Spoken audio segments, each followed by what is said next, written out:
윤석열 대통령이 최근 연달아 진행한 외신과의 인터뷰가 계속 논란이 되고 있습니다. 특히 미국 국빈 방문 하루 전에 공개된 워싱턴 포스트와의 인터뷰에서는 100년 전의 일로 일본을 무릎 꿇릴 수는 없다. 이런 발언을 해서 파장이 일고 있는데요. 일본 현지에서는 어떤 반응이 나오고 있는지 유재순 JP 뉴스 대표 연결해 보겠습니다. 대표님 안녕하세요. 네, 안녕하세요. 유재순입니다. 네, 바로 이 발언부터 짚어봐야 되겠습니다. 워싱턴 포스트에서 인터뷰한 내용에 100년 전 과거사 때문에 무조건 일본에게 무릎을 꿇으라 할 수는 없다. 이 발언이 전해진 뒤로 일본 언론에서는 이 발언 어떻게 평가하고 있나요? 네, 진보 언론으로 구분되는 아사히 마이니지 도쿄 신문이나 그리고 보수 우익 언론으로 평가받는 요미우리 니케이 산케이 신문 등이 일제히 보도를 했는데요. 네네. 하지만 대부분 한국 언론의 보도를 간략하게 소개하는 정도에 그치고 있습니다. 네. 반면에 뉴스위크 일본판은 윤 대통령의 90분간 워싱턴 포스트지 인터뷰와 그간의 한국 정세에 대해서 자세히 분석하는 보도를 했는데요. 윤 대통령의 워싱턴 포스트지 인터뷰에 대해서 네트상에서 매국노라고 비판받고 있음을 소개하면서 여론조사에서도 지지율 32.6%, 불지지 64.7%를 기록하고 있다고 보도를 했고요. 네. 뿐만 아니라 이번 윤 대통령의 워싱턴 포스트지 인터뷰는 화난 한국인에게 불에 기름을 끼얹는 형국이 됐다고 소개를 했습니다. 또한 네트상의 반응을 소개하기도 했는데요.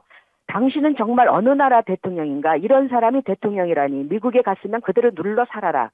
한국에 돌아오지 말고 일본으로 귀국하라는 코멘트가 넘쳐나고 있다고 보도를 했습니다. 네. 뉴스위크 일본판은 이 밖에도 윤 대통령의 인터뷰 내용 중 우크라이나 사태에 대해서도 언급을 했는데요. 뉴스위크 일본판은 워싱턴 포스트지가 보도한 내용을 전제로 한국은 그동안 구미 제국가들처럼 우크라이나에 대한 포탄을 제공할 것을 바이든 대통령으로부터 압력을 받아왔을 가능성이 있다고 보도하기도 했는데요. 이에 대해서 윤 대통령은 워싱턴 인터뷰에서 우리나라와 전쟁 당사국 간의 여러 직간접적인 관계를 고려하지 않을 수 없다라고 구체적인 지원 내용에 대해서는 밝히지 않았다고 전했습니다. 네. 자, 이 관련해서 국민의힘에서는 주어가 없다. 일본이 받아들이지 않겠다는 얘기다. 이렇게 얘기를 했다가 주어가 있었고 대통령이 못 받아들인다라고 얘기했다는 이게 이제 사실관계가 정리가 됐습니다. 이 주어 논란은 혹시 일본 언론에서는 알려졌나요? 주어 논란에 대해서 간단하게 알려지긴 했는데요. 거기 그 보도에 대해서라기보다는 일본 같은 경우는 윤 대통령이 얼마만큼 일본 자국민에 있어서 우선적으로 일본의 입장에서 얘기했다라는 우호적인 기사만 넘쳐나고 있습니다. 일본에서는 굉장히 우호적인 기사가 오히려 윤석열 대통령의 국정 지지도가 떨어질까봐 걱정하는 그런 기사들이 주로 나오고 있다는 것으로 이렇게 좀 이해가 되는데요. 네네. 자, 일본 극우층 100년 전 일로 무릎 꿇고 사과라는 말을 절대 받아들일 수 없다. 나는 이런 인식 그리고 나는 노력할 만큼 했다. 국민들한테 난 그렇게 믿는다. 네.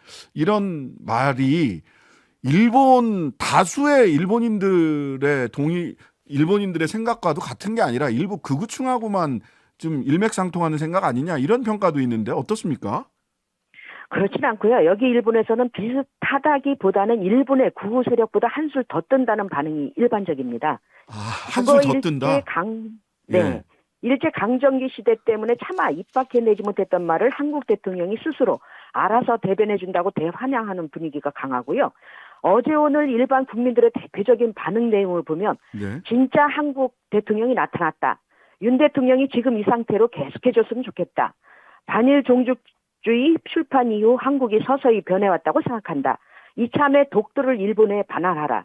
반일 교육을 시키는 한국 교과서 교육을 중지시켜라. 라고 노골적인 요구를 하고 있습니다. 또한 과거 강점기 시대에 대해서도 일제 식민지가 아니라 일제 식민지의 의미는 착취가 들어있기 때문에 한국의 인프라를 깔아주고 교육시켜주고 학교를 지어준 한일 정합이 맞다라고 주장하는 아주 기세가 등등하고 있습니다. 식민지 근대화론 말하자면 그렇습니다. 그 얘기네요. 네. 자, 그런데 윤석열 정부에서는 절반의 잔을 잔을 절반을 채워서 주면 나머지 절반은 일본이 채워줄 거다라고 얘기를 했는데 우리 정부에서 먼저 네. 일본을 수출심사 우대국 화이트리스트에 복귀시켰단 말이죠. 그랬더니 일본은 네네. 화이트리스트에 한국을 복귀시키는커녕 한국의 자세를 지켜보겠다. 한국 측 자세를 네. 신중히 지켜본 뒤 책임 있게 판단하겠다라고 니시무라 일본 경제산업상 우리나라 경제산업부 장관이죠. 이렇게 얘기를 했습니다. 네네네. 일본 현지 보도는 이 관련해서 어떻게 지금 나오고 있습니까? 한국 정부가 착각하고 있는 것이 있는데요. 지성이면 감천이라고 한국 정부가 성심성의껏 그 의지를 가지고 일본에 다가가면 일본도 이에 홍할 것이라고 보는데 이것은 한국 정부의 착각에 불과합니다. 애시당초 일본은 변한 게 없고요. 처음부터 일본은 한국 정부가 하는 것을 쭉 지켜보자는 입장을 견지해 왔습니다. 적극적으로 일방적으로 서둘렀던 것은 한국 정부고요. 네. 가령 예를 들어서 최근에 일본 언론들이 일제히 보도를 하고 있는 내용이 가령 한국이 화이트리스트 복귀를 원하면 거기에는 두 가지의 전제 조건이 있다라고 주장을 합니다. 두 가지 전제 조건. 네네. 첫째는 한국에서 제3국을 경유해서 대량 파기 병기에 전용될 가능성이 있는 주유물자가 북한에 흘러 들어간 것에 대한 설명과 개선에 대한 약속. 그리고 두 번째는 해상 자유대의 초계함에 대한 한국 측의 레이더를 발사한 것에 대한 인정과 사과 등이 없으면 한국의 화이트리스트 복귀는 어렵다는 주장을 펴고 있습니다. 예, 이 초계기 문제는 정말 끊임없이 반복되는 사실 그 화이트리스트 삭제나 그 소부장 수출 제한 같은 경우도 이 네. 초계기 문제를 더 중요한 문제로 봤다라고 일본 현지에서는 얘기하는 것도 들었는데, 그러니까 말하자면 네네, 강제동원 그렇습니다. 피해자 판결, 배상 판결보다도 이 초계기 문제가 더 네네. 중요하다 이렇게 봤다고 하는데 맞나요? 일본에서. 맞습니다. 자신들의 그 자존심과도 연결된다고 생각하고 있고요. 네. 그리고 자국 그 군함에 대한 그 초계함에 대한 그 레이더 발사가 자신들의 영역을 침범했다고 보는 견해가 강합니다. 그렇기 때문에 강제 연행 문제보다도 이 문제에 대해서 더 집착을 하고 있습니다. 그렇기 네. 때문에 화이트리스트 복귀에는 이 전제 조건이 붙습니다. 인정과 사과. 한국 정부에. 더 네, 사과해라. 그렇습니다.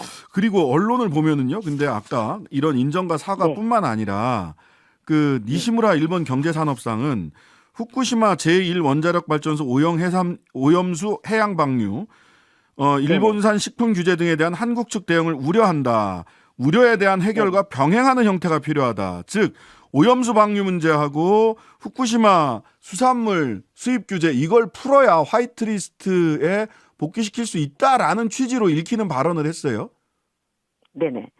그렇지만은 실제로는 일본 정부에서는 그 문제에 대해서는 그렇게 크다지 그 비중을 차지하고 있지는 않다고 합니다. 왜 그러느냐 하면 네. 후쿠시마산 그 해산물에 대해서는 일본 자국 내에서도 기피하는 경향이 많고요. 네네. 그리고 일본 시민단체들의 그 오염수 방류에 대해서도 반대가 거셉니다. 65% 이상이 반대를 하고 있고요. 어차피. 그리고 후쿠시마 지역에 살고 있는 어민들은 더더욱 격렬하게 반대를 하고 있는 상황이기 때문에 네네. 한국마저도 호응을 한다 이런 거는 실질적으로는 그렇게 큰 기대를 하고 있지는 않다고 그럽니다. 예. 오히려 한국이 호응을 하면 일본 국내 국민들을 설득하는데 사용을 할 수가 있을 것 같다라는 생각이 들고. 하나의 카드로 사용하고 있다고 그럽니다. 네네. 자, 오늘 근데 그 한덕수 국무총리는요 이런 얘기도 했어요. 유럽은 전쟁했던 국가와도 손을 잡고 지낸다. 미래를 위해 전쟁 당사국들이 협력하는 거다. 라고 하면서 대통령 발언, 일본과의 대일, 외교 전체를 또 이렇게 옹호를 했단 말이죠. 근데 이게 이제 아마 독일과 유럽 국가들 간에 또 이탈리아도 있고 뭐 2차 대전 함께 했던, 같이 했던 그쪽 얘기를 하는 것 같은데 이게 일본 사례, 우리나라와 일본 간의 관계와 이렇게 비교되거나 동일시해서 바라볼 수 있는 사례로 평가할 수 있을까요?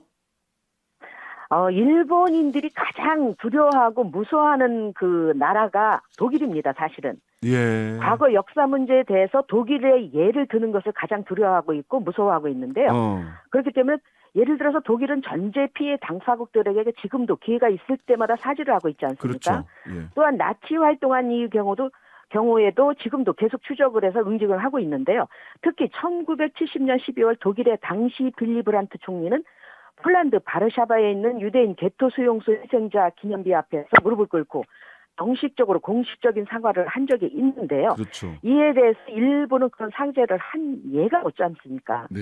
게다가 무라야마나 오부치 총리처럼 과거 역사에 대해서 사과를 하면 반드시 며칠 뒤에 고위 관계자가 이를 뒤집는 발언을 정리 행사처럼 해왔기 때문에 미래를 위해 전쟁 당사자끼리 협력하는 것은 당연하지만 여기에는 과거 역사에 대한 확실한 반성 의식과 사과 그리고 그에 대한 배상이 먼저이고 그 후에 협력할 일이라고 일본 시민단체들은 주장하고 있고 지금도 말하고 있습니다. 예. 자, 지난주에 기시다 총리 한국 답방 의혹을 보였습니다. 한국 답방에 대해서 일본 언론이나 여론은 어떻습니까? 일본 국민들은 별 반응이었고요. 다만 자민당 내의 우호적인 고위 간부들 사이에서는 한국 방문 때 뭔가 선물을 가지고 가야지 않느냐는 이야기가 나오고 있다고 합니다. 그렇죠. 일부에서는 한국 국민이 대단히 감정적이니까 그냥 눈 한번 딱 감고 과거 역사에 대해서 사과 한마디 해줘라. 눈 한번 딱 감고. 실질적으로 예. 네, 그렇습니다. 대신 실질적으로 실무적인 기타 문제에 대해서는 문서에 남기지 말아라. 그냥 한국민을 기분 좋게 립서비스를 해줘라. 라는 얘기가 나왔다고 그러는데요. 하지만 구체적으로 화이트리스트 복귀, 강제연행, 대상 문제 등에 대해서는 한치의 양보도 하지 않는다는 방침을 이미 정해놨다고 전해지고 있습니다. 네. 요즘 뭐 기시다 총리는 굉장히 지지율이 높아져서 뭐 중의원을 해산하고 선거를 다시 할 계획도 있다 뭐 이런 보도도 있던데 지금 기시다 총리에 대한 네. 일본인들의 평가는 어떻습니까? 최근에 지지율이 높기는 하지만 여론은 그다지 좋지 않습니다. 왜 그러느냐면 지금까지 그 기시다 총리가 자신의 의견을 단 한 번도 개진한 적이 없기 때문에 네. 일부 언론과 일부 그 정치인들 사이에서는 차라리 전임 총리였던 스가 총리가 더 낫지 않았느냐는 말까지 되돌리고 있고요. 네네. 그렇기 때문에 사실은 윤 대통령 방일 이정만 해도 네. 총리를 바꿔야 되는 게 아니냐는 말들이까지 나왔었는데 윤 대통령이 방해를 해서 여러 가지 일본 문제를 해결해주는 바람에 기시다 총리의 인기가 급증하는 면이 있습니다. 알겠습니다. 지금까지 일본 현지에서 유재순 JP 뉴스 대표였습니다. 감사합니다. 네, 고맙습니다.